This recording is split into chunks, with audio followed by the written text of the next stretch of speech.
he got hit with a slow, creeping illness that ate away at him piece by piece, turning every day into a quiet battle he couldn't win. The only thing keeping him going was a strategy game he played non-stop, losing himself in its world just to forget the pain. He kept playing till the very end, right up to his final breath, but death didn't take him away. Instead, he opened his eyes inside that same world he used to escape to, now completely powerless, no strength, no skills, just him alone in a kingdom of ruins. Now trapped in the game that once gave him comfort, he's got one choice: fight to survive, claw his way back from nothing, and rise to rule the kingdom that's become his new reality. This one's about Takuto, a guy obsessed with an empire management strategy game called Eternal Nations. Even while stuck in a hospital bed, he kept grinding through the game until the very moment he died playing it. But death wasn't the end, because a second later, he finds himself in a forest, chilling on a throne inside some ancient ruins. And the first thing that hits him is how clean the damn air is. Then a woman walks up to him, asking if he's finally awake. And when she shows her face, he knows right away it's Atu, that elven character from the game. She calls him His Majesty, and that's when Takuto starts thinking what the hell's going on. Being a hardcore anime guy, he quickly figures he must have gotten isekai'd into Eternal Nations. Only thing is, the only person Atu ever calls king is the ruler of Minagra, the same nation Takuto led back when he was still playing. She speaks again, and this time calls him Takuto-sama. She says he's the first person who ever beat the nightmare difficulty using Minagra, the hardest damn civilization in the game. That put him right at the top of the leaderboards, giving him legendary status. Now Takuto's even more lost. How can a game character know stuff from outside her world? But Atu explains that she remembers it all, every win, every loss, every single word he said to her through the screen, like she lived the whole thing right beside him. That hits Takuto hard. He starts tearing up, telling her how happy he is to finally talk to the one character he always cared about most, and Atu says she feels the same. Still, none of this explains how he ended up here, so Takuto asks if she's the one who brought him into this world. Atu says she's got no clue how they ended up here, since she also showed up in this spot just minutes ago. But there's one thing she's sure of: it all feels exactly like Eternal Nations. No matter where they landed, she's glad they finally met for real. And while holding his hands, she tells him they can start their journey all over again from the ground up. She says she wants to build another empire with him, one where it's just the two of them. And since Takuto's got no other reason to keep going, he decides to share that dream with her. As he reaches out for a handshake, Atu suddenly shifts into full scripted mode, calling herself Sludge Atu, a bastard child of a ruined world, swearing that from now on, her mind and body belong to Takuto. She's supposed to be an evil character, but the whole thing comes off super cliche, and both of them end up a bit embarrassed by it. Still, Takuto plays along, and with a straight face says that he and his right hand Atu will build the most wicked empire ever known, Minagra. Takuto then checks if Atu remembers what their first step should be, and she proudly says they need to lock themselves away like true shut-ins so no outsiders can spot them. To make that happen, Takuto uses an emergency summon to call out a scout, this long-legged creepy bug. Since their nation represents evil and decay, all their units look nasty as hell, and this bug is no exception. Takuto tells the scout to scan the area, and Atu adds that it better not let the king down. The bug listens and crawls off right away.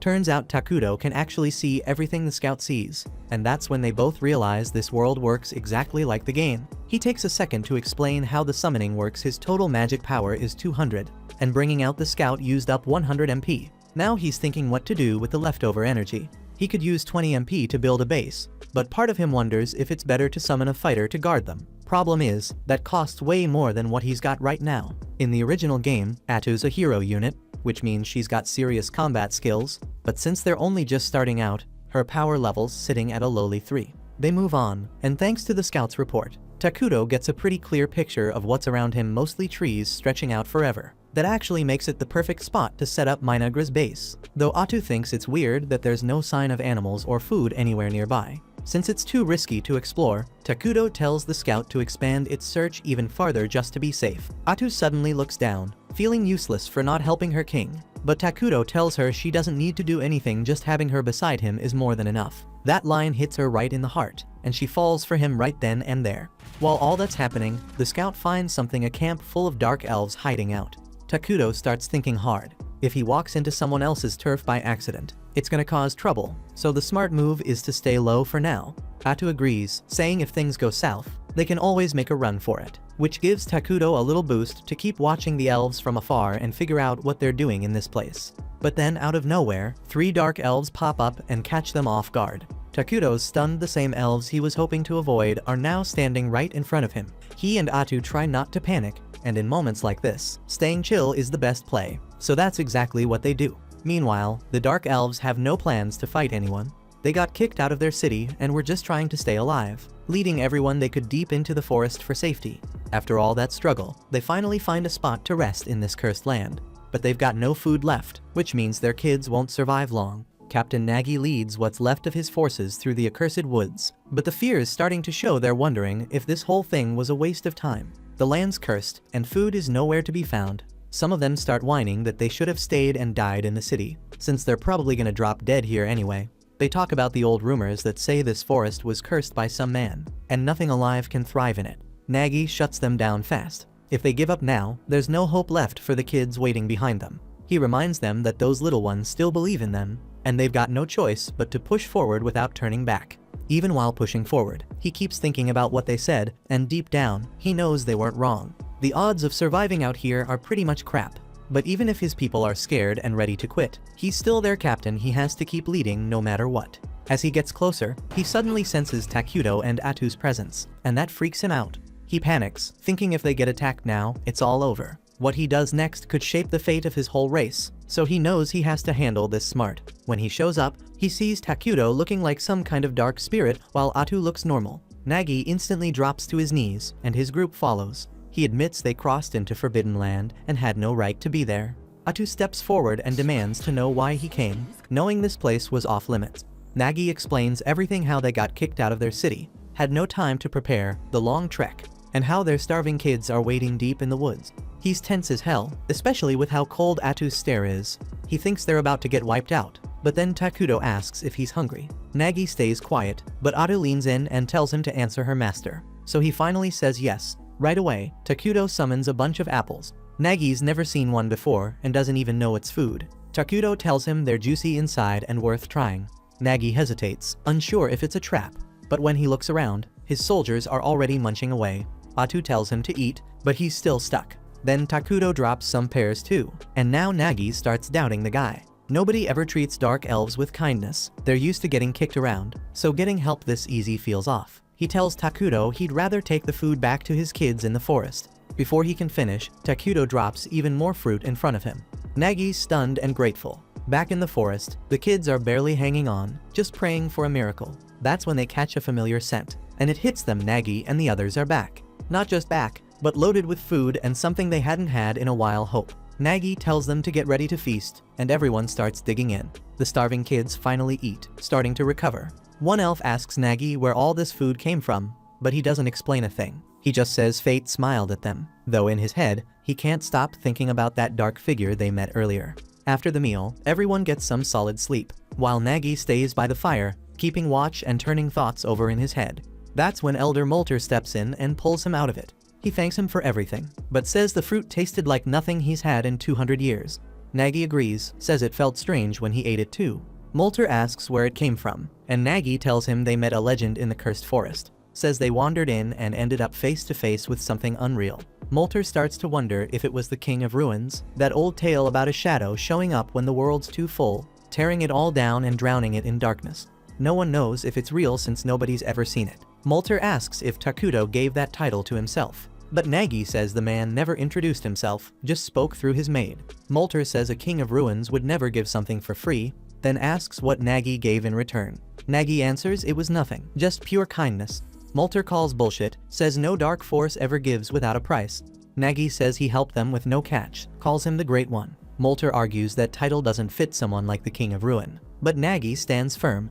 The man helped them when no one else would. Nagi wonders if they should have died instead of accepting help, but Molter sighs and says maybe he's right. When the time comes to repay that debt, Molter will do the talking, so no one else needs to worry. Nagi watches his people sleep and wonders when they'll finally rest without fear. At the same time, Atu's furious Takuto wasted mana feeding strangers. She snaps at him, clearly pissed. He tries to say he felt bad for them. She's shocked, reminding him they've got no clue what kind of future awaits Minagra, or how much they'll have to fight. She calls it reckless, then backs off, saying she shouldn't have spoken like that to her king. But Takuto reminds her he can't survive here without her. They're a team. He admits when the elves showed up, he froze, maybe because he's awkward around people. Atu hadn't noticed, thought he was just acting the part, speaking through her like some true king. They tease each other for a bit until his pet returns with the latest report. The next morning, Nagi gets set to go see Takuto again, and Elder Molter stops him, asking if he's really ready to stand before the king. He says since they already took food from the Dark King, they should be ready to pay whatever price he puts on that kindness. Nagi pushes back, says Takuto never asked for anything. But Molter says that's just how things work, evil doesn't help for free, there's always a catch somewhere. Still he agrees they've got no choice but to rely on Takuto, since nowhere else is safe for them now. They both head toward Takuto, not knowing his insect scout's been spying on them the whole time. Takuto pulls the bug back to report, and once he finds out the elves are on their way, he just hopes they grab the leftover food and leave without making it awkward. He starts to freak out a little, says he's bad at talking and doesn't know how to deal with this kind of stuff. Atu steps in, says she'll handle it, and reminds him it's better this way. The elves need to see they're not even worthy of speaking to their king. Soon after, Molter and Nagi arrive, and the old elf throws out some fancy greeting, thanking Takuto for the food he gave their people. Then he asks if they can know the name of the one who helped them. With a nod from Takuto, Atu gives them the name, declaring him as the Dark King of Ruin. That hits them hard, confirming every fear they had. Atu then tells them to take the food and move along, it won't last long anyway, so no reason to stick around. But Molter says he wants to give something back for the help they got. He asks what they can offer in return. Atu shuts that down real quick, tells them they probably don't have anything that would please her king, so they shouldn't even try. Then she looks them over and asks if they honestly think they have anything valuable left. Molter hesitates, knowing deep down they've got nothing worth offering. Atu catches that pause and shoots him a cold glare, asking if he's planning something. Molter starts losing it, and Takuto can tell things are going downhill fast. He calls over Atu to talk, and she's clearly not having it, says he's going way too soft. To her, those two clowns don't even know how to negotiate, and if this keeps up, they'll end up dragging him down. She throws out the idea of wiping them all out and lining their heads up on pillars like decorations. Takuto tells her to stop acting like she's about to turn the place into a Halloween attraction. He says the elves clearly want peace, and they're trying to repay him out of respect. He suggests asking for something they can offer instead of handing out food for free. Says that'll keep things balanced between both sides. Atu rolls her eyes but agrees, then turns to the elves and announces that her king will accept their offerings. When Molter's face eases up, both Takuto and Atu realize how nervous he really was. Dude legit thought Takuto was one of those bloodthirsty villains. Atu calls him out for that, but then freezes, not sure what to even ask in return. That's when Takuto gets an idea and tells her to ask them for information about the world outside. Molter lights up and swears he'll tell Takuto everything he's seen and heard out there. Atu nods, then adds that once he's done, he and his people gotta pack up and leave the forest. That hits hard, and both he and Nagi flinch at the order. They say they'd prefer to stay under Takuto's protection, but Atu shuts that down real quick, says if they're serious about surviving, they better stop acting greedy. Nagi tries to speak, but Molter shuts him up, says the king gave an order and they're gonna follow it.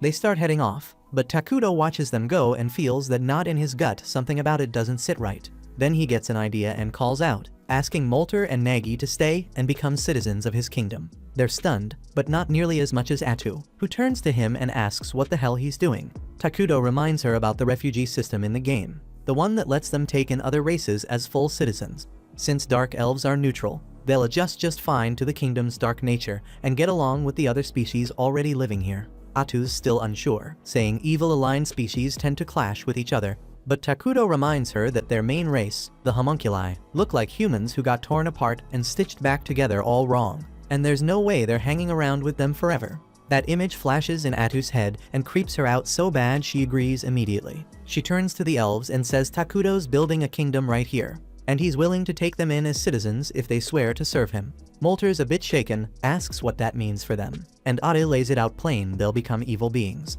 But she smirks and tells them being evil's a hell of a lot more fun than it sounds. Not long after, Takuto and Atu make their way to the Dark Elves' camp, where everyone's lined up waiting. The sight of him sends chills down spines, and some of the weaker ones just drop after one look. Takuto sits on his throne, Atu right by his side, and she tells the elves they're now becoming citizens of the Dark Kingdom of Minagra. She checks one last time if Takuto's sure, and when he nods, it's done. The elves are officially in, and Atu welcomes them, saying their survival and safety now rest in their king's hands. Nagi stands there confused, thinking that becoming evil would feel different somehow. Then he says it out loud, and damn near regrets it right away. Hate starts bubbling up in him and the others like a fire, and they start remembering every bit of pain their people ever went through. They want payback, and the two regular elves with them start getting real nervous. Seeing how messed up everyone looks, Takuto quietly asks if they're okay. Nagi can't hold back his tears, realizing for the first time that someone actually cares about him and his people. The dark elves begin cheering Takuto's name, crying as they do, and he just sits there, kind of overwhelmed by the whole thing. A few days later, Takuto gets a map of the whole continent from Molter, and the second he sees it, he damn near collapses.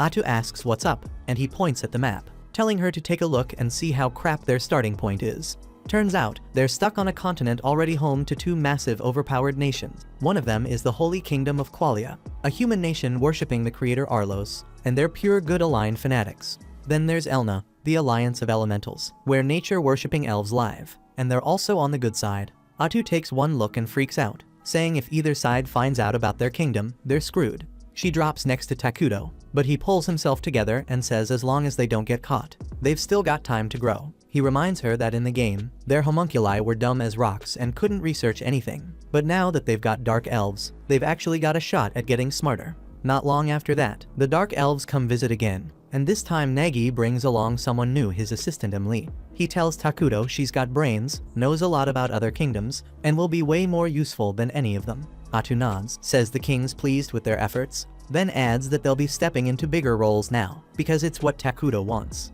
First thing she does is make Molter the head of internal affairs. She says she expects a lot from him, especially since she found out he's got magic under his belt. Then she looks at Nagi and names him head warrior of Minagra, tells him to start building a serious army to keep them safe. She puts full control of recruitment in his hands, and he gets all fired up, shouting about how he'll wipe out their enemies and hang their heads as trophies. Takuto's already grossed out and says that kind of stuff is savage. Atu turns to the confused elf and explains that their king is more into peace than bloodshed, so he better chill. That leaves Nagi scratching his head, wondering why the hell a dark king of ruin would care about peace.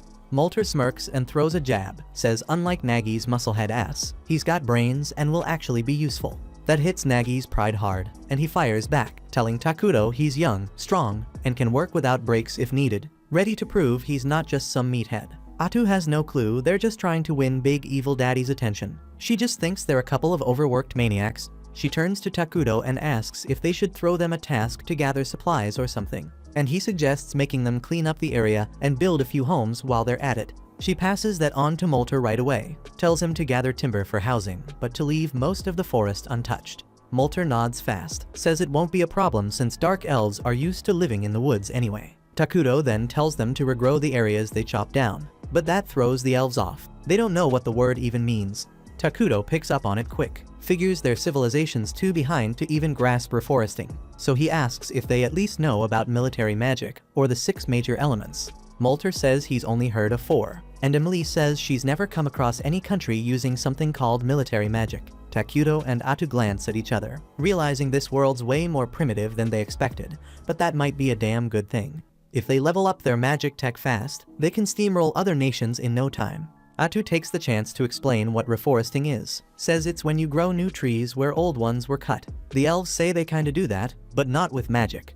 Atu grins and starts making stuff up, saying reforesting uses 6 elements to speed up the process, then shamelessly gives Takuto credit like he invented it. She keeps hyping him up, says he's the genius behind those tasty fruits they ate, and adds that grapes are her absolute favorite. Emily jumps in too, says she planted some of the grape seeds and a few sprouts already popped up. That surprises Takuto. He didn't think anything would grow in this place. But then it hits him if he can magically recreate earth fruits here. Maybe he can make other stuff too. To test it, he tries creating a coin, and when that works, he realizes he can probably produce things like gunpowder and all kinds of scientific crap. That gives him a serious edge, one that could push his kingdom way ahead of everyone else. At the same time, over in the Holy Kingdom of Qualia, things are heating up too. Saint Selena's out leading a squad of knights through some snowy foothills, dealing with monsters that have been bothering the nearby villages.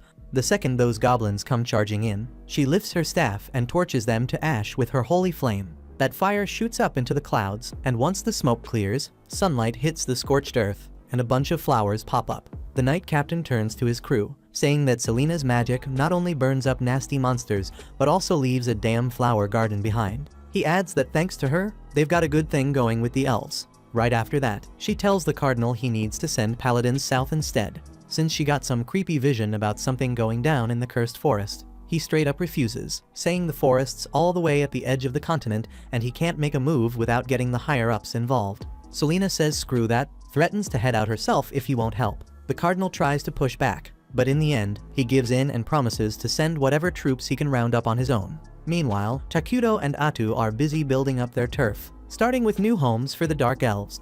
They've already got a temporary throne room set up around Takuto's throne, and he's hyped to finally hold meetings and talk shop with his top citizens.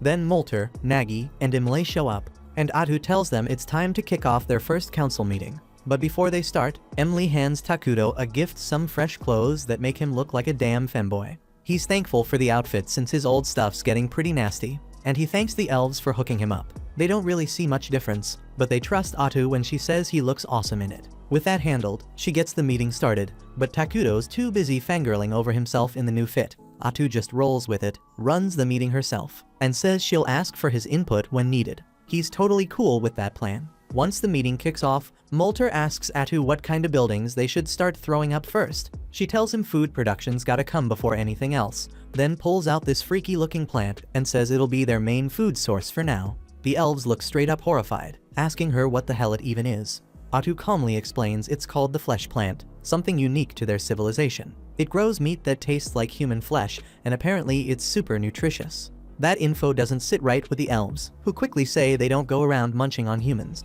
Atu laughs it off, telling them this is just a temporary thing till they get better options growing. Then she says they also need to set up storage buildings and supply sheds near the farms. Emily jumps in and volunteers to handle that part. Next on Atu's list is research, because she says small nations like theirs gotta get smarter if they want to survive. Molter asks what kind of tech they should look into, and she tells him to focus on magic technology. Takuto lights up at the idea, and Molter says he's all in, ready to impress as a mage. He wants to know exactly what to work on, so Atu breaks it down military magic. She explains regular spells only hit a few targets, but advanced combat magic can wipe out whole cities and reshape the battlefield. She tells Molter to gather all the talented elven mages and get cracking on that research. He's fired up about creating magic that's never existed before. Then Atu shifts the convo to military strategy, and Nagi perks up since it's finally his turn. But Takuto shuts it down fast, saying they're not about to dump resources into building a massive army. Atu backs him up, pointing out that armies cost a fortune and don't give anything back when there's no war going on. Nagi pushes back, saying their forces aren't even strong enough to protect Takuto right now. Molter jumps in too, reminding them that both he and Nagi have bounties on their heads, and it's only a matter of time before enemies come knocking. Takuto hears them out and says he's got a better idea, he's gonna create a hero to defend them. Atu agrees, saying heroes might be expensive to summon, but they don't need maintenance, which makes them a damn good deal for where the kingdom's at.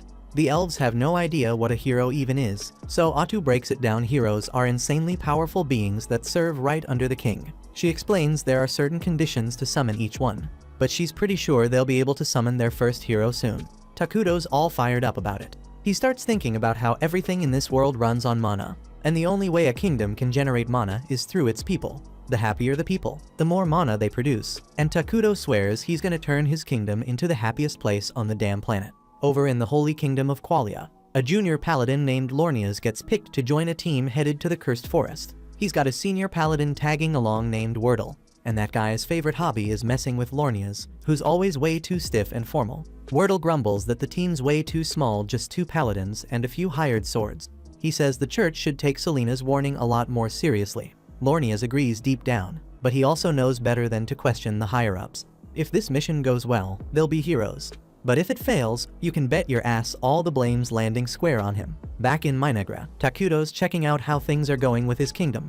Seeing it all unfold in front of him hits different. He's used to watching the early stages of his civilization from behind a screen, but now he's living it. Emily gives him the full tour, explaining how dark elves are known for building homes in trees, but right now the construction's going slow because they're putting their energy into growing flesh trees. Those trees are thriving though, and the storage sheds and management facilities are already up and running. She also tells him they found a freshwater spring nearby, and they're working on figuring out how to pull water from it. Over in the new research building, Molter and the other mages are grinding hard on the magic tech stuff. Takuto's happy to hear everything's running smooth, But what gets him even more hyped is knowing the elves are taking initiative, trying to find water and improve things themselves. He mentions how much better they look now compared to when they first arrived back. Then they were tired and broken, but now they look alive. Emily starts tearing up when she hears that, crying right in front of him. Takuto freaks out a little, not sure what to do, but she pulls herself together and keeps the tour going. She takes them over to the flesh tree farm next, saying that thanks to the tools Takuto provided, they're almost ready for their first harvest. Then she shows them the water source the elves found earlier, but the whole vibe around it feels off this time. The water's gone dark, and Emily looks bummed out, thinking it's probably ruined now. Before Etu can step in, Molter and Nagi show up to check it out too. They agree with Imle it looks pretty damn unusable, but Atu walks up, takes a sip without hesitation, and tells them it's perfectly fine to drink. She explains the change is because this area is now part of Minagra, thanks to something called the cursed terrain. Takuto tells the elves to take a deep breath, and suddenly they feel clear-headed and full of energy. Atu breaks it down: cursed terrain boosts beings with evil alignment, while weakening neutral or good-aligned ones. Since the dark elves are part of Minagra now, they're considered evil, which means this water is totally safe for them. Nagi drinks some himself to confirm it, and Atu adds that pretty soon, the entire forest will be under cursed terrain too. Takuto, though, isn't completely sold. He points out that the terrain change makes the forest look way too obvious. Molter agrees, saying once the whole place turns dark and eerie, enemies will be able to spot them from miles away. Nagi takes this chance to push for building an army again, but Atu and Takuto shut that down, reminding him they've got a hero on the way. Molter still doesn't fully get what a hero even is, so Atu figures it's time for a demonstration. Without warning, she sprouts shadowy tentacles from her back and slices through a bunch of nearby trees like they're nothing. Then she tells them she's a hero herself, and even though this is only 1% of her actual power, she could wipe out entire armies with ease. Takuto proudly tells the stunned elves that heroes are the real deal. They keep leveling up on their own, even if they don't lift a damn finger. But then he scolds Atu for going overboard with the whole tree cutting thing and tells her to clean it up later. The elves, on the other hand, are blown away. They say Takuto must be some legendary figure to have someone like her serving him. They immediately decide to build him a proper palace, but he brushes it off, saying he doesn't need anything fancy right now. The elves insist, though, saying their king shouldn't be living in the same wooden homes as them. Atu backs them up too, telling Takuto that building a palace will lift the people's spirits, and that alone makes it worth it. Takuto gives in, telling them he wants a flying fortress someday, but for now a regular palace will do just fine. While that mess is unfolding, the investigation squad led by Lornias and Wordle finally starts making their way south toward the cursed forests. Wordle's still grumbling about how damn tiny their squad is, but Lornias shuts him down, saying this is literally the best the Empire could spare. Most of the military's tied up handling chaos up north after a swarm of evil-aligned creatures showed up out of nowhere, burning towns to the ground and dragging folks off. Every able body got shipped off to deal with that disaster, leaving scraps for anything else. Hearing that, the hired mercs start whispering among themselves, saying whoever got sent north is screwed. Even if the money was tempting, they're glad as hell they didn't pull that job, especially with the rumor going around about some psycho witch being behind it all. They want no part in anything involving witches. Lornia's curious about this rumor, pulls aside one of the mercs, a dude named Bargo, and asks what he knows. Bargo says people are saying a single witch is stirring up all that northern madness, but Lornia's doesn't buy it, saying there's no way in hell one person could control that many monsters. Bargo nods fast, saying it's probably some cult crap instead. But then Wordle cuts in, telling Bargo to shut his damn mouth before he jinxes them all. Lornias instantly snaps at Wordle, catching the guy sneaking another drink on the job. He starts chewing him out, reminding him that as paladins serving their gods, so alcohol's off limits. Wordle brushes him off, offering to argue theology right then and there, but loses interest the second a waitress drops off more booze. He starts flirting without a care in the world. Bargo turns back to Lornias, asking why the Empire even bothered sending 2 paladins down this far. He admits he's worried there's another witch involved, and says straight up that if that's true, he and his guys are bouncing before things go sideways. Lornias tells him he doesn't know all the details either, but Wordle jumps in again looking smug as hell. Turns out he squeezed some info from his new waitress friend.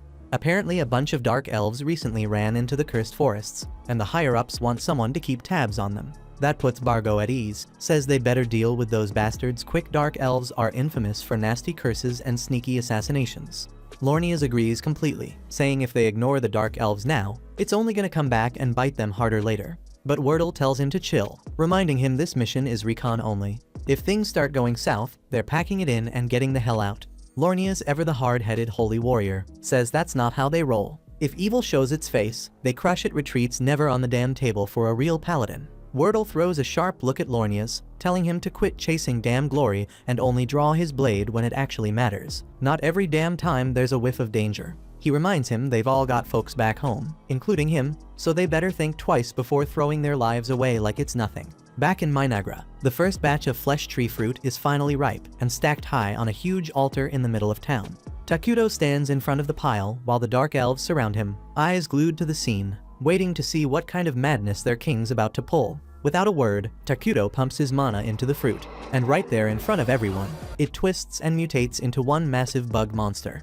The elves lose it, jaws dropping as they watch him literally bring a creature to life out of thin air. Atu instantly starts hyping him up, shouting that this miracle ain't even 1% of what their king can do. She tells them if they keep worshipping him like they should, he'll grow even stronger and pull off things way crazier than this. The crowd erupts, cheering their king like he's a god. Later on, Takuto slumps back onto his throne, feeling relieved he managed to trade fruit for a monster. It was a standard feature in the old game, but it still blows his mind how any of this actually works in the real world. Atu chill as always, says screw the logic, they've got a working system now, and they can crank out more creatures to build the kingdom up. She's fired up and says it's time to kick off the next phase. Takuto agrees, saying he'll summon a hero as soon as they've stored up enough mana to do it right. Atu leans in, curious who he has in mind, and he tells her he's thinking of Isla, queen of the bugs. But she nods, saying that's a damn solid call. Takuto gets all into it, explaining Isla's abilities, how she can boost every insect monster they've got, turning the battlefield into a slaughterhouse, and how she can hatch larvae to handle all the boring behind-the-scenes stuff, keeping everything running smooth. Atu grins, glad to see he's not winging it this time, and Takuto admits she was honestly the only sane pick. The rest of the hero pool's full of psychos. Atu laughs, saying those maniacs need 5 years of therapy before they see daylight.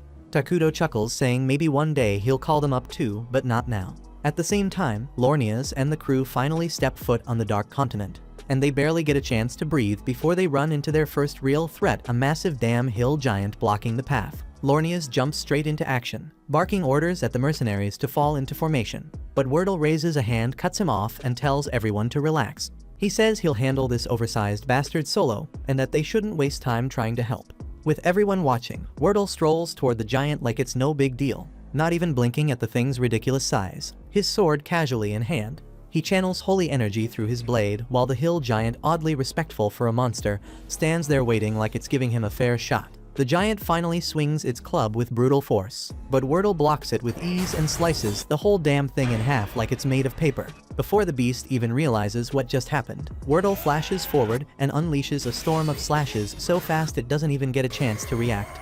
The giant drops like a sack of rocks. Wordle turns and walks back calm as ever, like all he did was take a quick morning jog. Lornias can't hold back his excitement, calling Wordle a damn beast and saying this mission's practically wrapped now that he's around. But the look on Wordle's face shuts that down quick. His serious stare brings the whole squad back to reality, and even Lornias starts to feel uneasy. Meanwhile, back in Minagra, Takuto's chillin' with a burger, enjoying the hell out of it, while Atu gives him a light scolding for not eating something better. Takuto grins, telling her he's spent way too long in hospitals surviving off tasteless meals, and now he's treating himself to the world of greasy heaven. Then he starts getting concerned that Atu's been living off salads for days, but she just smiles and says this is exactly what works for her. They kick back and talk about how construction's been going crazy fast lately, until something clicks in Takuto's head. He tells Atu to gather Molter and the others once they're done eating, since the new scout bugs finished mapping the nearby terrain. He says he's ready to deal with a human town they discovered close to the border, but first asks Atu to double check if the place falls under the Holy Kingdom of Qualia. She thinks it's independent, which is a huge relief for Takuto. It means they might be able to handle things without a fight. He stays hopeful they can talk it out without shit going sideways, and Atu immediately teases him for jinxing it. Takuto laughs, saying there's no way something that wild's gonna happen. But right then, one of the scout bugs delivers a high priority alert. An armed group's heading straight for their forest. Takuto's whole vibe changes on the spot. He tells Atu they'll try to keep things peaceful if they can, but if it turns ugly, they better be ready to throw down. At the same time, the armed group marching into the forest is none other than Lornia's and Wordle's crew. As they move deeper, Wordle suddenly throws up a hand, telling everyone to hold up. He's picked up on something or someone heading their way. Moments later, Atu steps out from the trees, dressed in shadowy clothes that make it impossible to recognize her. Wordle immediately asks who she is, and she calmly says she's a dark elf who came here with her people because they've got nowhere else left to go. Wordle nods slightly, acknowledging her reason, but straight up tells her they've got orders to investigate this forest, so she needs to step aside. Atu firmly refuses and says they shouldn't go any deeper, which instantly sets off red flags in Wordle's mind. But before he can dig further, Lornia's butts in barking at Atu, demanding how she dares stand in the way of someone serving God. Wordle spins around and tells him to shut the hell up and quit making a scene. Lornias looks pissed, shocked that Wordle snapped at him over something he sees as minor. But Wordle doesn't even flinch, turns right back to Atu, saying they can't leave just because she tells them to, then asks straight up if there's something hidden in this forest. Atu stays calm and says there's nothing here but elves who want to live in peace, then asks why they're so damn determined to come charging into this cursed forest. Wordle stays quiet for a second, then lets out a sigh and finally explains the truth. The Saintess recently had a vision. She saw a powerful evil hiding in this place, and Wordle says he's not leaving until he sees for himself if it's real. The mercenaries around them freeze, shocked out of their minds. They hadn't heard a word about this vision before now. Lornia's damn near explodes, demanding to know how Wordle could drop something that big without warning, like it's some tavern gossip. Wordle fires back, saying there are times when you need to speak the truth out loud. But Lornia's looks like he's about to pop a vein, yelling that Wordle's way out of line. And even a top-tier paladin doesn't get to reveal divine prophecies without permission from above. But then Wordle politely asks Atu if they can at least take a quick look around inside, trying to keep things from spiraling. That's when her whole vibe suddenly flips. She coldly tells them there's absolutely nothing inside worth wasting their precious time on. Her tone sharpens as she urges them to turn back now. Lornia's already on edge, loses it. He's furious that some dark elf would dare talk down to a divine mission. The air around Atu grows heavy, her presence turning dark, and Lornia's is now convinced that something wicked is hiding in those woods. Wordle, though, still seems open to talk, trying to calm things down. He asks her to swear on her own god that nothing in the forest threatens the holy kingdom of Qualia. Without flinching, Atu swears by her deity, even saying they fear Qualia far more than Qualia should ever fear them. That's enough for Wordle, says they're done here, officially calling off the mission. Lornia's is stunned, completely blindsided, and immediately protests. He insists it's obvious she's hiding something big, but Wordle fires back, calling him a paranoid coward who's letting his fear speak louder than his faith. He says they've seen nothing worth fighting over, and that ends the investigation. With that, Wordle turns and walks away without hesitation. But Lornia's finally snaps, says Wordle's gone too far, and announces he's stripping him of command for spilling divine secrets to the enemy and bailing on his sacred duty. Then he orders the mercenaries to follow him deeper into the forest to uncover whatever evil's hiding in there. Bargo jumps at the order. After all, Lornia's is the one signing his checks, and arguing with your boss doesn't pay well. Atu pleads with them one last time to back off, but Lornia's doesn't even glance at her. He coldly tells his men to seize her, even as Wordle yells at him not to push things any further. Atu sighs quietly, knowing this was the end of diplomacy. And then it happens. In a flash, the mercenaries are impaled by her spikes, turned into human shish kebabs before they even realize what's going on. Lornia's takes a brutal hit to the head and blacks out, never knowing what struck him. The only one left standing is Wordle, wide-eyed and shaken, shouting that they're not just up against some elf, she's a damn witch. Then Atu calmly steps forward, dropping her disguise and saying it's a shame things had to end like this. Peace was never really an option. Turns out more of them are still breathing. So Wordle yells for someone to hurry and report this back to the kingdom. But Bargo cuts him off, says all their messengers were already wiped out by Atu, and the mercenaries who barely survived aren't quick enough to outrun her now, especially with Atu ready to rip anyone apart. Wordle calls everyone to arms because at this point, they've got no choice but to fight. He orders the mercenaries to fire everything they've got, so they unload all their arrows straight at Atu. But she deflects every single shot without breaking a sweat, leaving her completely untouched. Meanwhile, the last thing Wordle wanted was to get tangled up with someone as dangerous as Atu, and she's just as irritated as he is. Atu makes it crystal clear this is all on Lornia's, because she would have gladly let them walk if they just backed off from the forest peacefully. But Lornia's had to act all righteous, forcing her to kill him now. Lornia's finally gets how badly he messed things up, so he's ready to listen and turns to Wordle, asking if he has any idea what Atu actually is. Wordle admits he had a hunchback when they first met her. That's exactly why he wanted to avoid this fight. But now that he's seen her real form up close, he's absolutely sure Atu must be a witch. A witch is a Calamity-class monster, officially recognized as a threat on a national level, and Atu's clearly too powerful for these mercenaries to even touch. So Wordle tells the rest to hang back, since this is something only he and Lornias can handle. They both rush forward, chanting their prayers to power up their attacks, and at first, Atu doesn't think they're even worth taking seriously, so she casually blocks their hits and mocks their weakness. But to her surprise, they actually slice through 2 of her tentacles, proving this fight isn't gonna be as easy as she thought. Realizes their holy magic gives them bonus damage against her, and Wordle figures out that once they've cut off all her tentacles, she'll be totally helpless. Atu can't let that happen, so she grabs 2 mercenaries, using them as human shields to force Wordle and Lornias to back down.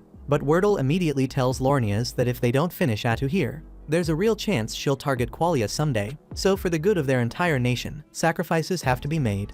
Lornias hates it, but deep down he knows Wordle's right, so both of them charge ahead anyway, slicing straight through the hostages and taking Atu's last 2 tentacles along with them. Atu's surprised they're willing to kill their own people that easily, and for a brief moment it honestly looks like she might actually be in trouble. But turns out this was just a game for her from the start. Seconds later, a bunch of tentacles shoot up from the ground and impale Wordle multiple times. With the last breath he's got, Wordle yells at Lornias to run away. But before Lornias can even move, Atu finishes Wordle off with one last tentacle right through his head. Lornias can't even process what's happening, because he was certain they'd cut off all of Atu's tentacles. But even though that's true, Atu doesn't recall ever saying she couldn't just grow more whenever she wanted.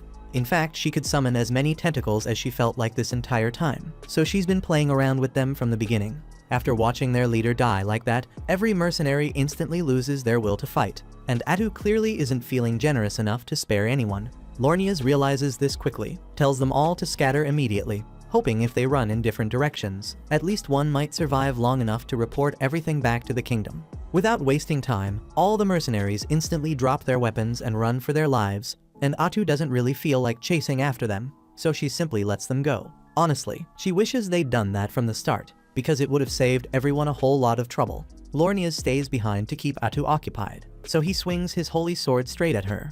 But to his total shock, she effortlessly blocks the strike using the exact same holy sword technique. Lornias doesn't understand how an evil creature like Atu could possibly use holy skills, since normally that'd be impossible. But when Atu killed Wordle earlier, she didn't just absorb his experience and sword techniques, she actually became just as skilled as he ever was. Atu immediately starts attacking Lornias with Wordle's techniques, openly praising Wordle because he truly was worthy of being called elite. Unfortunately for Wordle, he's dead now, and that's entirely Lornias' fault because he couldn't keep his damn mouth shut. Atu then casually mentions if Lornias even thought about whether he'd make it back home safely to his wife and daughter. But Lornias never said a word about his family here, and that's exactly when it dawns on him that Atu didn't just absorb Wordle's skills, she took all his memories too. And if Atu's truly capable of something like that, it means she'll only keep getting stronger every time she kills someone. She calmly asks Lornias if he wants to hear Wordle's final thoughts before she ended him. Because Wordle was such a good man, he spent his last moments thinking only about the safety of his men. But Atu says the same can't be said about Lornias. He tries defending himself, claims at least some mercenaries made it out to report what happened, so their mission wasn't a total failure. But Atu coldly tells him those mercenaries are already dead. Sure, she didn't feel like chasing them down herself, but that didn't mean she'd let them leave alive. And she never said she came alone. She'd already given clear instructions to the Dark Elves to ensure nobody escapes alive. So the moment those mercenaries fled, they were immediately hunted down and killed. Lornias falls into complete despair, realizing he's now the last survivor. So he desperately swings his sword toward Atu's head, and she enjoys every bit of his suffering. It doesn't take long before Atu effortlessly subdues him, and before killing him, she decides to twist the knife deeper by telling Lornias exactly how things would have turned out if he'd simply listened to Wordle. They would have all returned safely, Lornias would have reunited with his wife and daughter, and everyone would have lived happily without ever knowing about the calamities in the forest. But Lornias chose differently, so now Atu's going to kill him, and not just him. She says his family's next, then casually adds that reading his mind makes it easy to picture his wife and daughter, even know exactly where they live. Openly admits she's definitely petty enough to do something like that.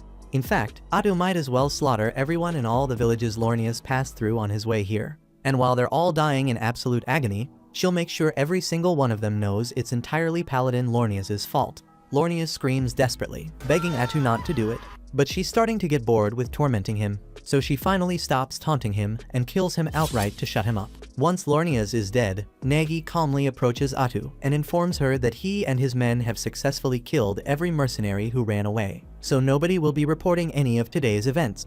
Atu thanks him for his good work, then casually asks him to take care of disposing of the bodies as well. Right before she leaves, Nagi stops Atu, says there's something he wants cleared up first. Needs to know if she actually plans on going through with killing Lornius's family and every person he ever spoke to. Atu just shrugs it off, admits she only said all that stuff to mess with Lornius's head. So of course she isn't planning on committing genocide. Besides, she genuinely prefers peace anyway, and killing all those people sounds exhausting as hell. Fighting isn't something she enjoys unless it's absolutely necessary. Either way, she can't waste any more time chatting here, since there's something important she needs to discuss with Takuto right away. Soon after, Atu tells Takuto that right before the battle began, Wordle called her a witch even though she's officially classed as a hero. And he even mentions something about another witch somewhere up north. Takuto says he's never once heard of a witch class in the game before. So Atu figures this world must be completely different from the one they're used to. Takuto already suspected as much, and even though most game mechanics still seem pretty familiar,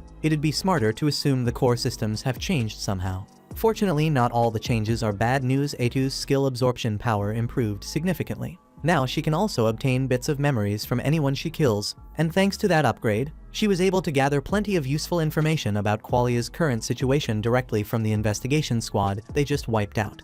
Luckily, the city of Qualia appears heavily preoccupied by the disturbance up north, meaning they won't have the resources to turn their full attention towards Minagra anytime soon. Still, the fact that the investigation squad suddenly vanished without a trace is bound to raise suspicion, forcing Qualia to take at least some action to figure out exactly what happened here. Takuto fully realizes that, but Qualia currently knows nothing about Minagra's existence, so as long as the leaders aren't complete idiots, he doubts they'll launch an attack right away.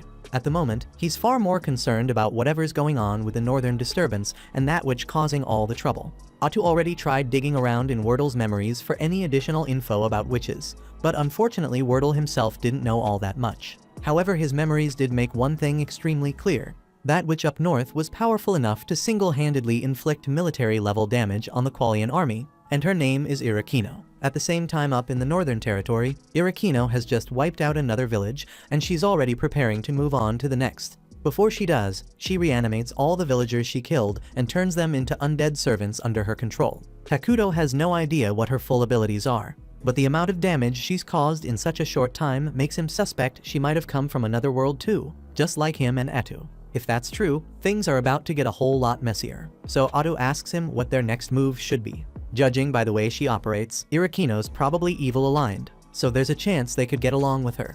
Atu asks if they should try reaching out, but Takuto doesn't think that's a smart move since they know nothing about her personality. Atu's clearly frustrated that all this chaos had to show up right when things were starting to go smoothly. But Takuto reminds her Irakino's still way up north, so they probably won't have to deal with her directly for a while. Even so, with threats like this popping up, it's obvious Minagra needs stronger defenses, so Takuto plans to create another hero as soon as possible. He was originally going to choose Ayla, but after everything that's happened, he might need someone more suited for combat. He's also starting to rethink his strategy of staying hidden, because with unpredictable factors like this witch out there, they'll need to build an alliance with another nation eventually. Qualia's out of the question after what Atu did to their paladins, but the country east of the forest could be a good fit. They're neutral and haven't made contact with Minagra yet, but once the palace construction is finished, Takuto plans to head over there, check things out, and see if there's any chance of forming a proper partnership. At the same time, over in the eastern city, they're dealing with an attack from the barbarians, but their staff bearer quickly wipes them out with a bolt of lightning. The citizens cheer and praise her for saving the city so easily, but she tells them it's too early to celebrate, there's still a lot of work ahead. Back in Minagra, Atu and Takuto finish their conversation, and just as she's about to leave, she pauses for a second, says there's something she needs to apologize for. She knows Takuto isn't a fan of unnecessary violence, but admits she got a little carried away with the paladin. Takuto just stares at her and asks why he'd care. That moment hits Atu with a quiet reminder Takuto might seem kind on the surface, but deep down, he's still the embodiment of evil, and there's not much in this world that could ever bother him.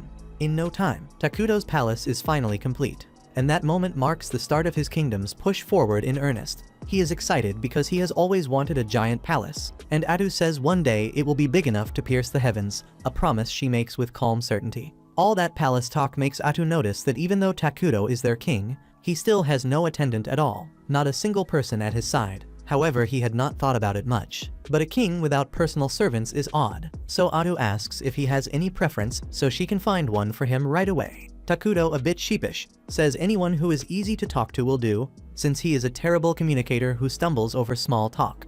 In fact, he has not actually held a conversation with any of the dark elves since he arrived, and Atu figures that is because he comes across as a mass of negative energy to them, more shadow than man. Even so, she tells him not to worry because she has the perfect plan ready to go. Takudo does not love how fired up she is, but he lets it play out to see what she does next, keeping his doubts to himself. Right after, Atu summons Nagi, Molter, and Emlane, and orders them to gather all the young girls in the village because Takudo desires them. Her tone brisk and absolute.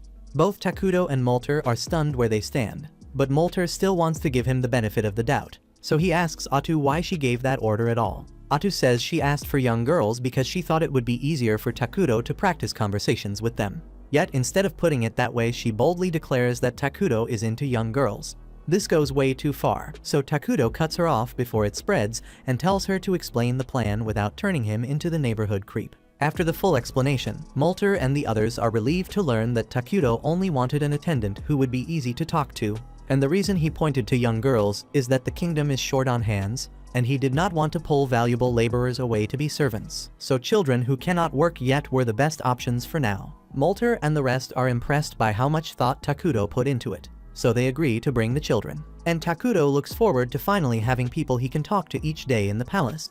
But only one thing he didn't think about remains in the way. To regular folks he keeps coming off as a walking disaster, which makes the kids burst into tears the second they see him. Takudo feels torn up over that whole mess with the kids, so Atu turns to Molter to see whether there is a single child who would not scream at the sight of the king, and given how things stand, Molter cannot name anyone suitable. Then Nagi cuts in and asks if Takudo has met the twins yet, and he admits he kept them off the list because their past carries serious baggage, so he worried they might cross a line with the king. But at this point, options are thinning out, so Atu tells him to bring them in anyway. A short while later, the twins step into the palace and introduce themselves as Karia and Maria, and Karia carries herself with crisp respect, while Maria talks to Takudo casually, treating him as one of the homies. At a glance, Atu reads the history on their faces, so she asks Karia about the sores scattered across her body. Karia says they trace back to an illness, and then Molter fills in the gap and explains that a plague hit her some time ago, so the cure held, yet the scars it left never faded. After that, Atu shifts to Maria's situation, so Karia explains that her sister went through something brutal, and after that day she never truly came back to who she was.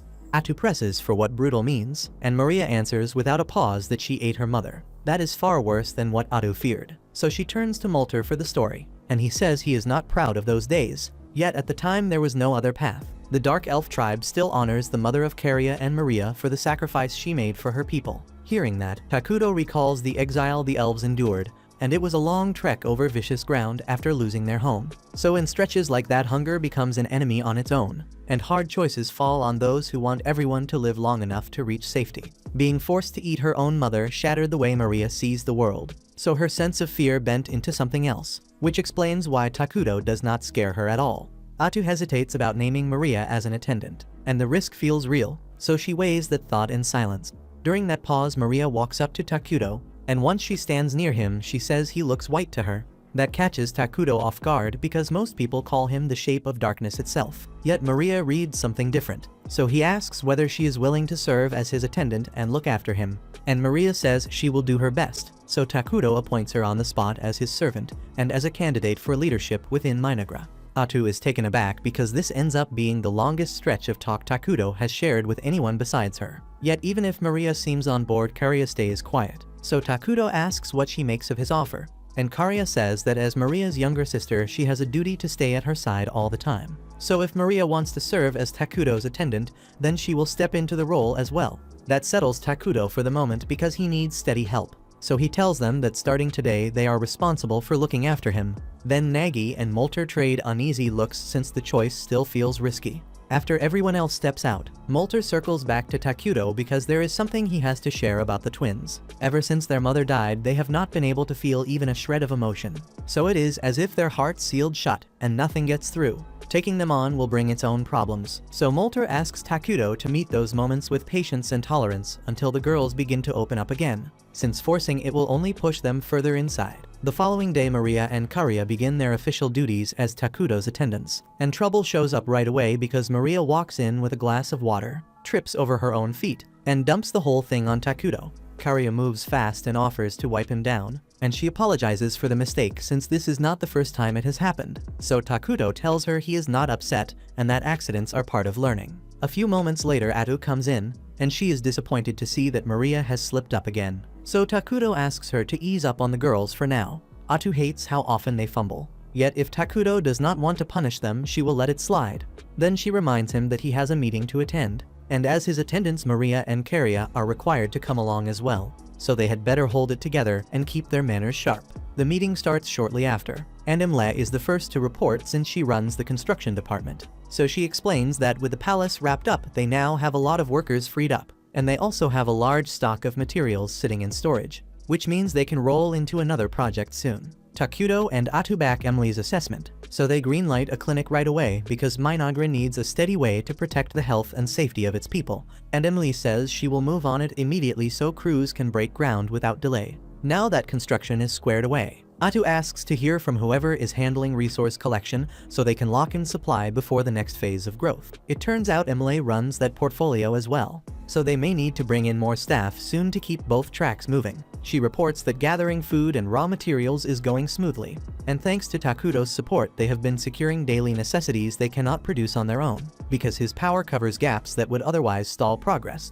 That drain on his mana is heavy, so they have to map out other ways to obtain those items soon, since leaning on emergency production so often is not ideal. For now it counts as a necessary expense, so Takuto tells her to keep relying on him, and at the same time they will prioritize buildings and research that raise his mana output so the burden eases over time. Atu thanks Emily for the grind and shifts the room to magic research. Then Molter rises to give his report. He explains that he has successfully built a line of military magic, and at the moment he is the only one who can use it.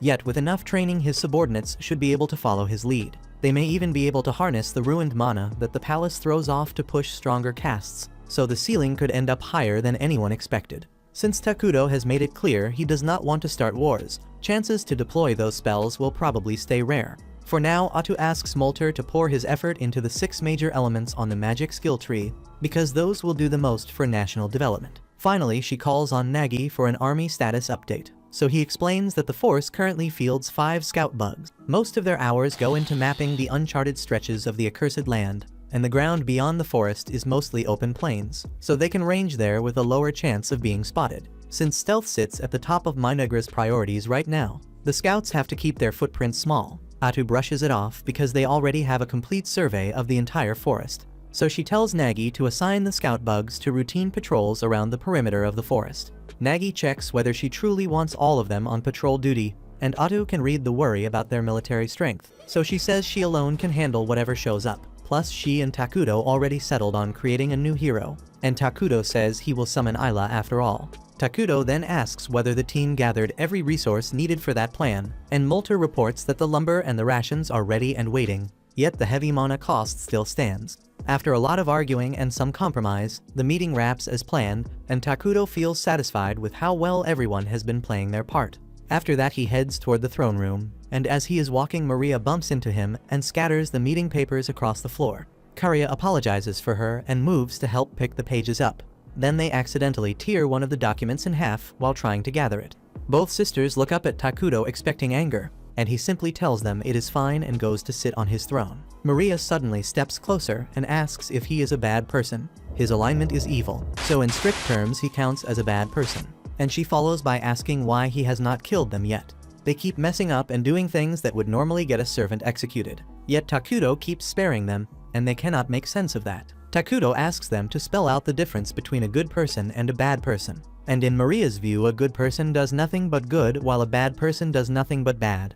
But Takuto says she's only half right. Then he lays down his side clearly. A good person has to stay on the right path every time, so lying, stealing, or killing without cause is out of bounds, and that's the standard he's talking about. From there, he flips the coin to the other side. A bad person doesn't have to cause harm every minute. They move on selfish wants and act without caring about anyone else. And in his case, he wants to be kind to them, so being lenient when they mess up isn't a problem. Plus, he already knows they've been messing up on purpose from the start to try to make him angry. Maria and Karya confess they were pushing Takuto's buttons on purpose so he would end them, because they do not feel worthy of living after what went down. Takuto gets why forgiving themselves feels out of reach, and he cannot truly walk in their shoes. Yet he is sure their mother gave herself up so they could keep going. He tells them they are free now, and the best way to honor her is to live all the way so her sacrifice is not wasted. And he says it steady so it actually lands.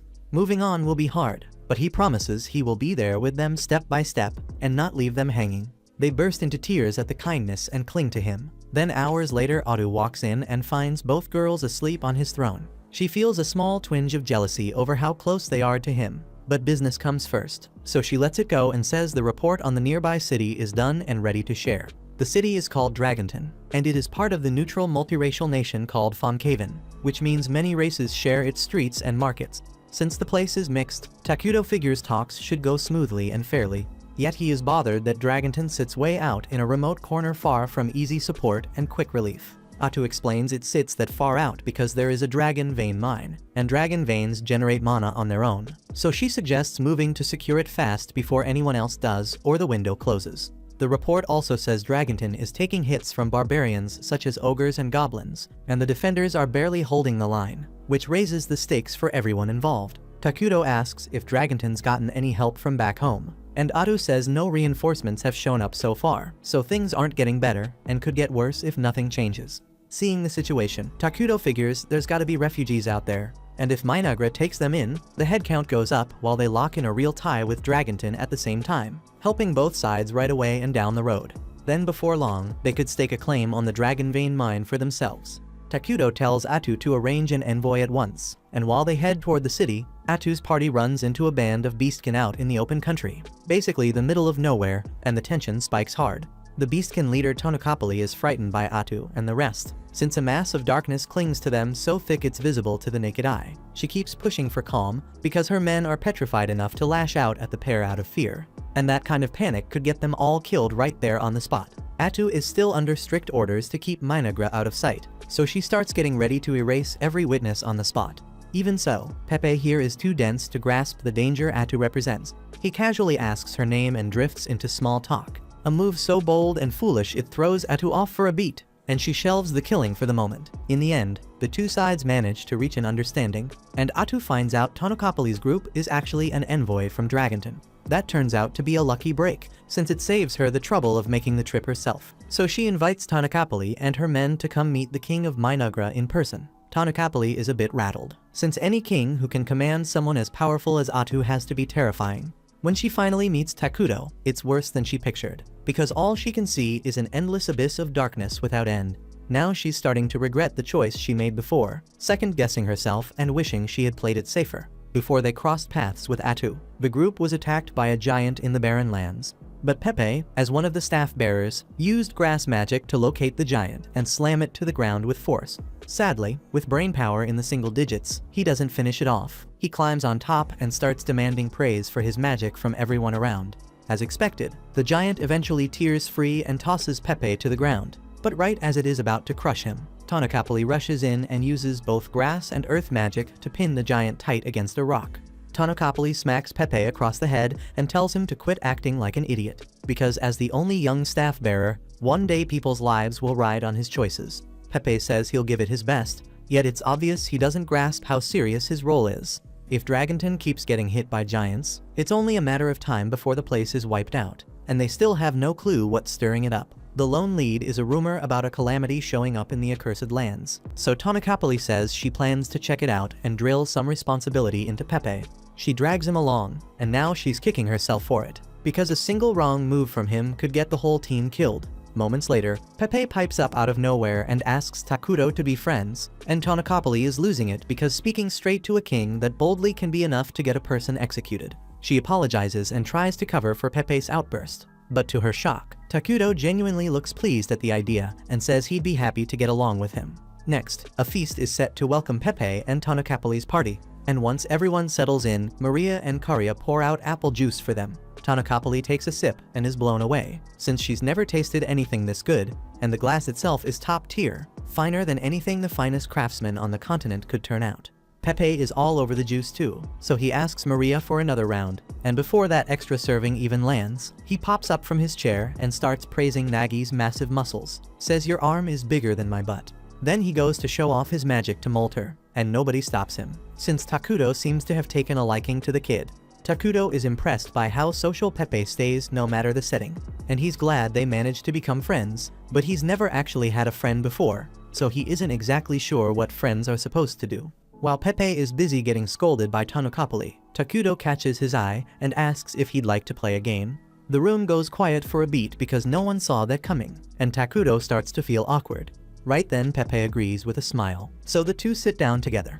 They start with a game Pepe invented, so each of them takes a single blade of grass and they tug against one another to see which strand snaps first. Tanukapali worries Takudo might take offense at a pastime this simple, yet he ends up laughing and having a genuinely good time. They keep going for a while, and Pepe tries a handful of games Takudo created, says he had tons of fun, and even suggests Takudo could sell these in Dragonton. Then Tanukapali cuts him off, saying it isn't Pepe's place to make calls of that sort. For his part, Takudo is pleased the topic of trade surfaced, since he plans to set up commerce with Dragonton. Yet before that, he needs to set aside his new friendship with Pepe and carry himself strictly as a ruler. After the meal wraps up, Atu gets Tanukapali's attention and asks why she came to the accursed lands to begin with. The query puts her on edge, but she answers that her country has been under constant assault from the barbarians. Atu is a bit surprised that those tribes are the ones striking Dragonton, since they usually avoid large cities, and Tanukapali says that's precisely why she's here to investigate what could be pushing them into this behavior. Takudo asks whether that means they lack the military strength to fight the barbarians effectively, and Tanukapali's blood pressure jumps, since if he learns how dire Dragonton's situation is, Minagra might try to conquer them instead of negotiating. She claims Dragonton still has enough power to drive the barbarians off, while the strange pattern of their movements needs study regardless. Her case convinces everyone there that Dragonton can handle itself. Then Pepe blurts out that he's confused, since a little while ago Tanukapali told him they were here, because if they don't figure out why the barbarians are attacking, Dragonton will be doomed. Atu starts to feel for Tanukapali, having to wrangle Pepe non-stop. Yet she and Takudo make it plainly clear they mean Dragonton no harm, so she doesn't need to worry. For the moment they're wrapped up in their own domestic affairs, which means no plans to launch wars or seize other nations anytime soon. As for the barbarians, that can't be brushed aside or left alone, because if Dragonton falls to them, then as the nearest kingdom Minagra would likely be next in line, so the threat lands on their doorstep as well, whether they want it or not. Tanukapali is taken aback and asks if they will step in with support, since Dragonton overextended itself building a town by the Dragon Vein and will collapse if nothing changes. Atu turns to Takudo for the call, and he says he wants to back his friend, offering whatever aid is needed without holding back. Tanukapali brightens, then asks what he expects in return, given Pepe already made clear that Dragonton is in rough shape and short on options. Atu answers without hesitation, they want the Dragon Vein. Tanukapali had hoped that wouldn't come up, yet in the current situation she can't push back at all or set conditions. Atu adds that there's no need to panic, since she and Takudo are fine with joint control of the Dragon Vein with Dragonton. In short, they don't need much mana right now, but they want sole authority over choosing the elemental conversion from the Dragon Vein and keeping that choice exclusive to Minagra. Tanukapali is floored to learn Minagra already has the tech to convert raw mana into elemental power, something that would take Dragonton another 10 years to nail down and polish to completion. It's obvious now that Minagra stands far ahead as a civilization, so an alliance would pay off massively for them in every practical sense. Even so, tradition says the decision is Pepe's.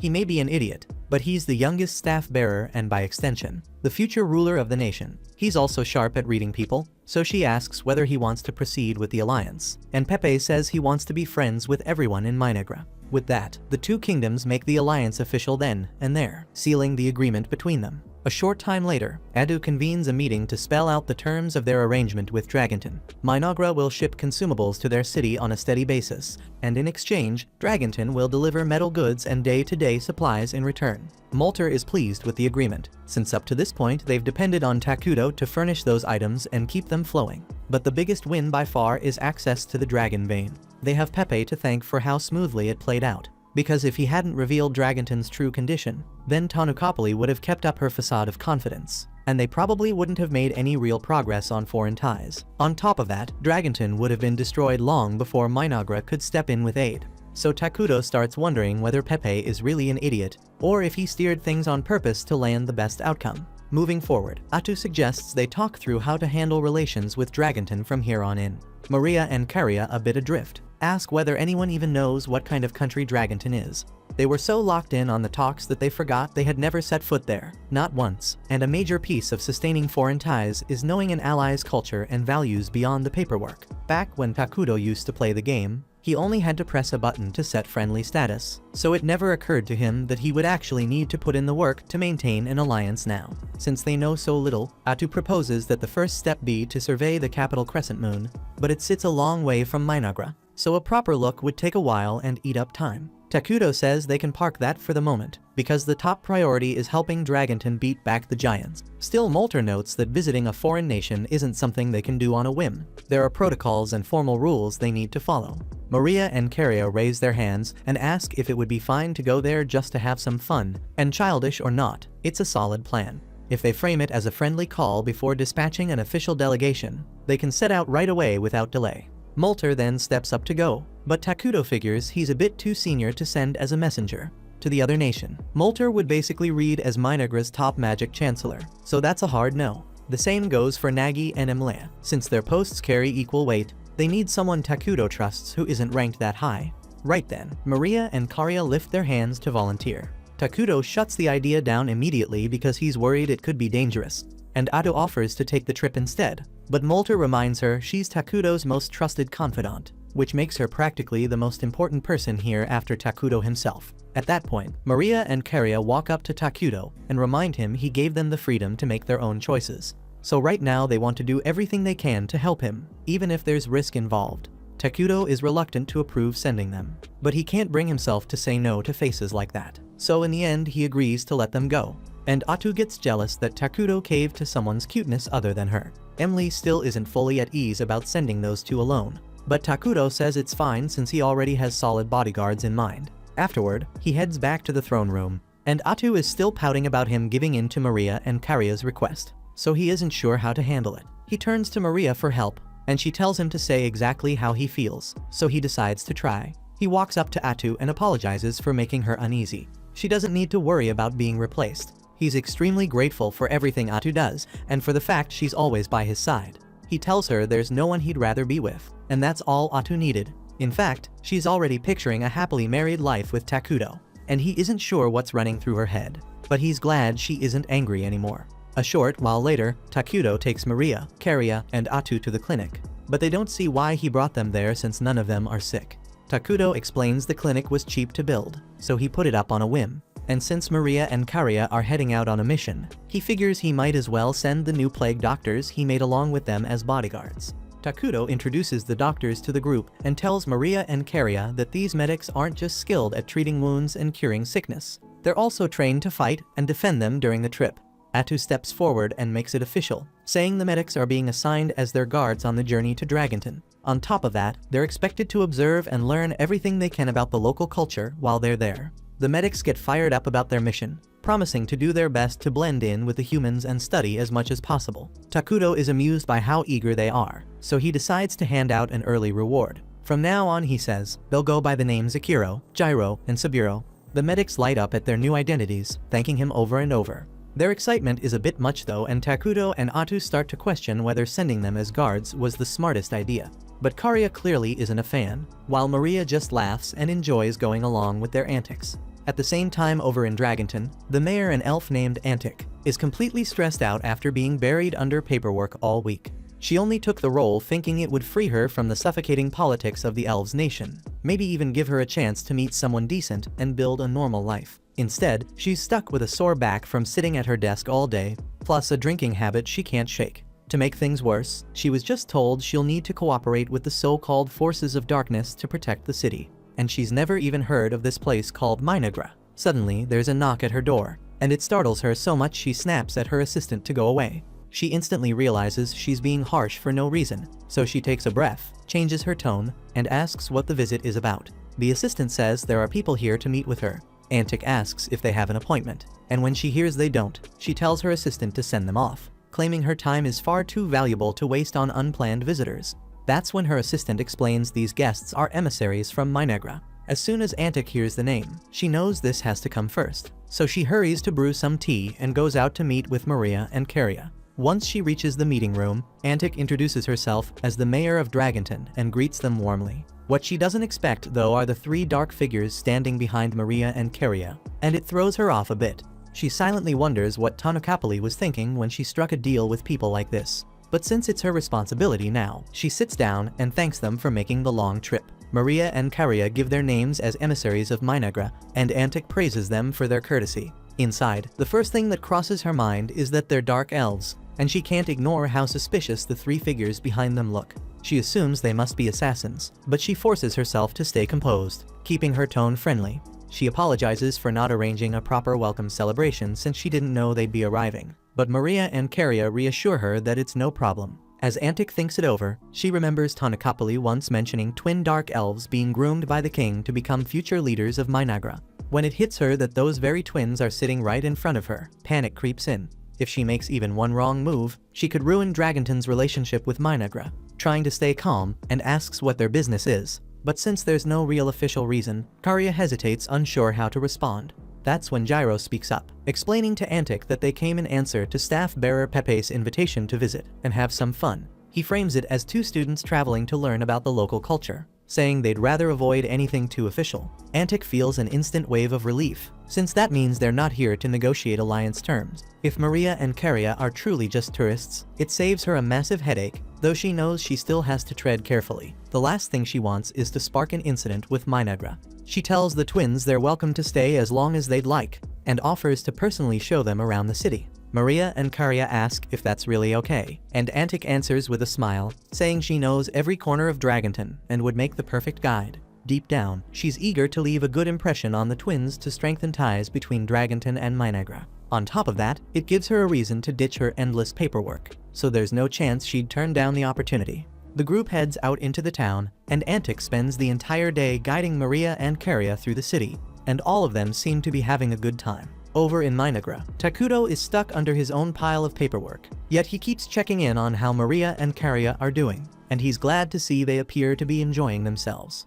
By the time evening comes, Antic says her goodbyes to Maria and Keria, and once they return to their room, they sit down together to review what happened during the day. Keria asks Maria what she thinks of the city so far, and Maria replies that the people in town felt uneasy. The impression she got was that everyone believed food was running short, an attack was coming soon, and no one was coming to their aid. The medics are surprised Maria gathered that much without talking to anyone, but she's simply gifted at reading what others feel, so her judgment is always accurate. The medics are impressed, since they never realized Maria had that sort of talent. But it still doesn't explain why she asked them to buy something for her. Gyro hands over a small pouch, and Maria takes out a plant, explaining that it's popple grass. Popple grass is a highly addictive narcotic, outlawed in nearly every nation. Gyro admits he picked it up from a shady man in an alley without knowing what it was. He tells Maria drugs are off limits and that she should throw it away right now. What unsettles him more is how easy it was to find in this city, even though it's supposed to be banned. The group quickly concludes that someone must be growing and distributing popple grass inside the city, and that's a dangerous sign. Keria says it's terrible that people would do such a thing while Antic is working so hard to keep the city running. And if there's an underground drug trade going on, Saburo warns that they'll have to be extra cautious in guarding the young ladies, since there's no telling what else could happen in the city. The following day, the medics bring Maria and Keria out to see the dragon vein, and the two are stunned by how many dazzling crystals shine all around. Just then, a man named Vesta approaches them and casually mentions that popple grass grows especially well in this area. Keria keeps her manners and greets him, but quickly tells him to get straight to the point and explain what business he has with them. Vesta says he's heard they are emissaries from the nation of Minagra, and since this land will soon be under the joint rule of Dragonton and Minagra, he wants to propose a deal. He asks Maria and Keria if they'd be willing to partner with him in cultivating popple grass. Keria decides to see where this is going, so she asks what benefit Minagra would gain from such an arrangement. Vesta explains that popple grass sells for a high price in the market, so Minagra would naturally get a share of the profits, but he also intends to offer other things. Keria presses him to clarify what sort of offerings he means, but he says it's far too illegal to discuss out in the open. Instead, he hands her a map with a hidden meeting spot marked on it and invites them to hear the details there. Keria hesitates, but after a moment she accepts the map. Vesta grins and says he's always glad to work with people who are evil aligned since they can understand his way of thinking.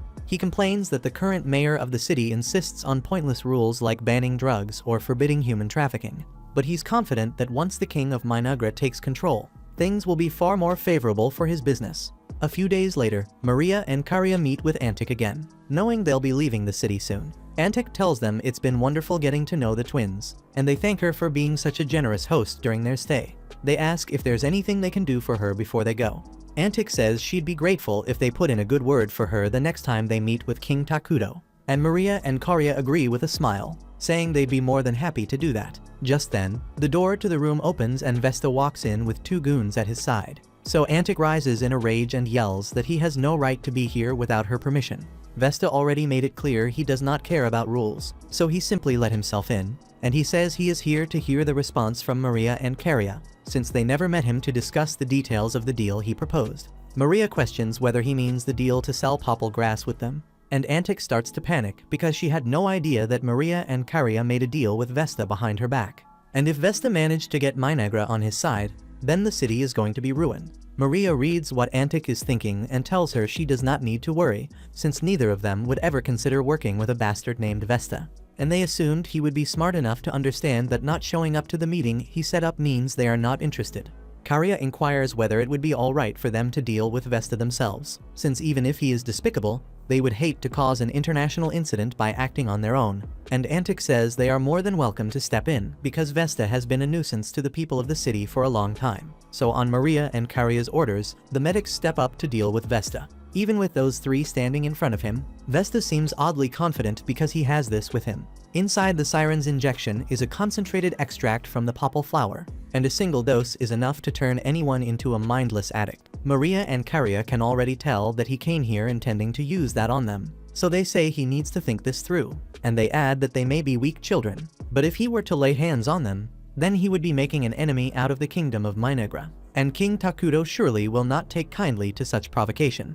Even so, Vesta believes he can blackmail Takudo by turning Maria and Karya into his personal slaves, completely failing to account for the 3 men protecting them, and he hands the siren's injections to his goons and orders them to go grab the girls.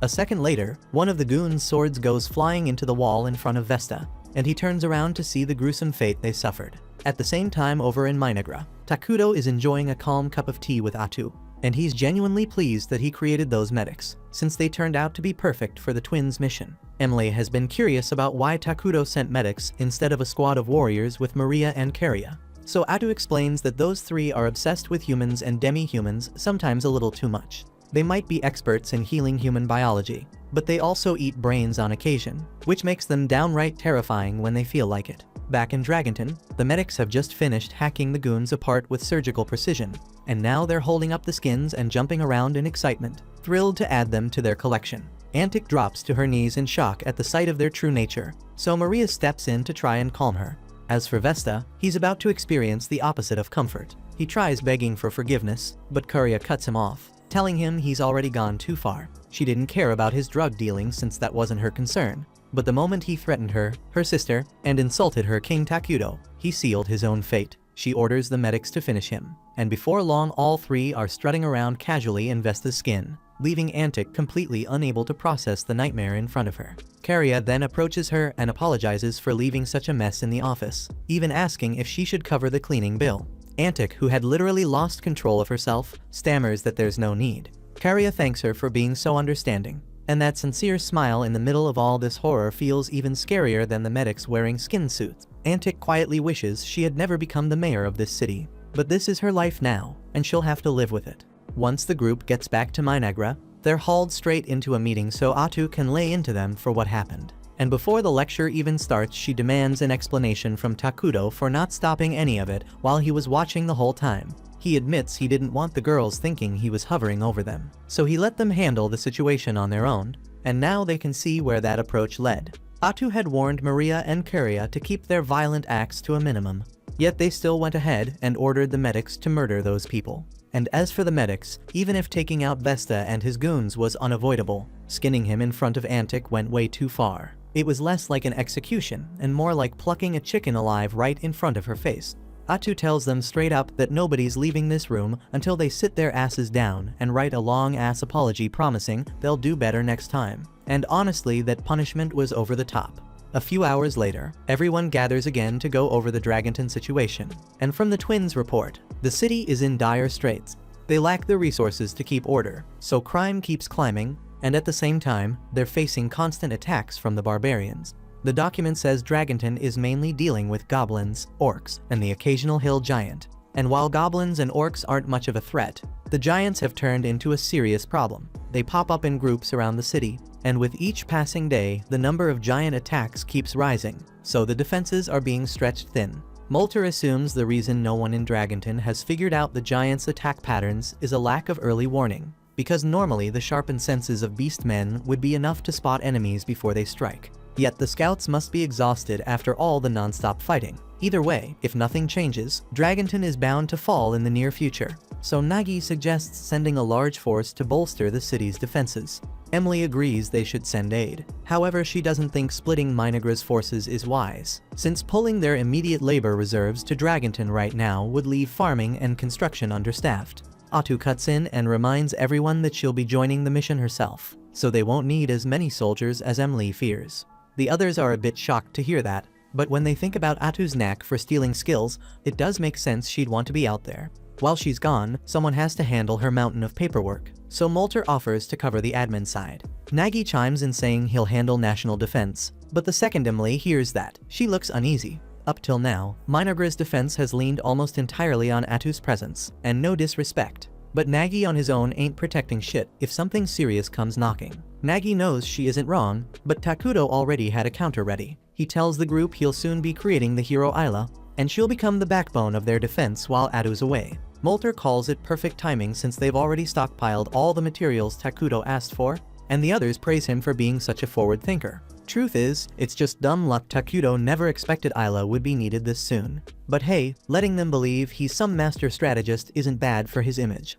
With the major issues handled, Atu asks Takudo if there's anything else he wants to bring up. The whole planning session went smoother than he expected, and he's struck by the difference compared to back when he played the game in the hospital, spending endless hours trying to plan alone. Now he's got people he can lean on. He tells them they're all doing great work, and hearing that kind of praise straight from their king pushes everyone to aim even higher. When the meeting wraps up, Takudo steps outside to the huge stockpile of resources they've been saving so he can finally summon Ayla. They had to ration heavily to build up this much, but now it's time for all that sacrifice to pay off. Maria and Karya ask what kind of person Ayla will be, but Takudo admits he has no clue.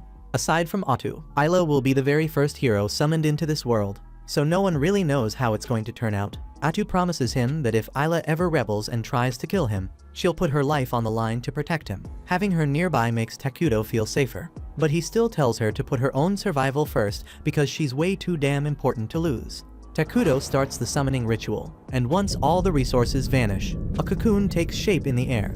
Ayla is set to appear any second, so Takudo braces himself. Turns out he was stressing for nothing, because the moment Ayla lays eyes on him, she bows and thanks him for giving her the chance to stand before him. She calls herself the queen of all bugs and pledges her eternal loyalty to Takudo and the kingdom of Minagra. Takudo feels relieved that Ayla is still loyal, but just to confirm, he asks if she remembers who he is.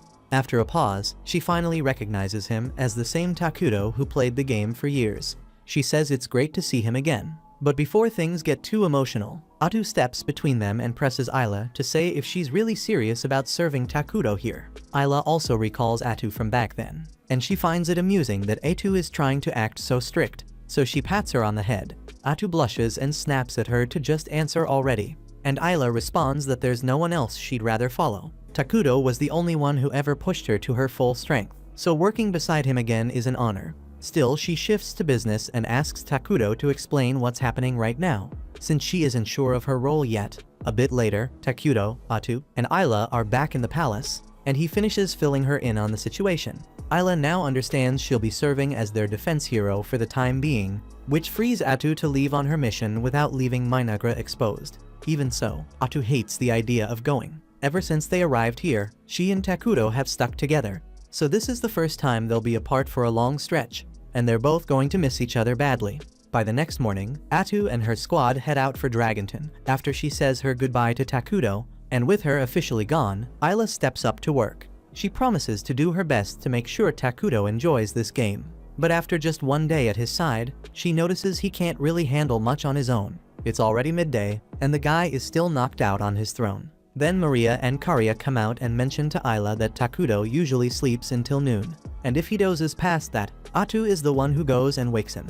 Ayla shakes her head at that, saying it's not fitting, so she calls him out for being a king who sets a bad example by staying in bed so late. She wants him up earlier from now on, and Takuto says he'll try. But Maria and Karya can't believe how quickly Ayla got him to agree, since Atu usually lets Takuto do whatever he damn well pleases. Seeing the twins makes Ayla remember something, so she turns to Takuto and says she'd like to borrow Maria and Karya for the day. Takuto doesn't mind, but he asks why she suddenly wants them. So Ayla explains she'd like them to guide her around the kingdom since she's still unfamiliar with the layout.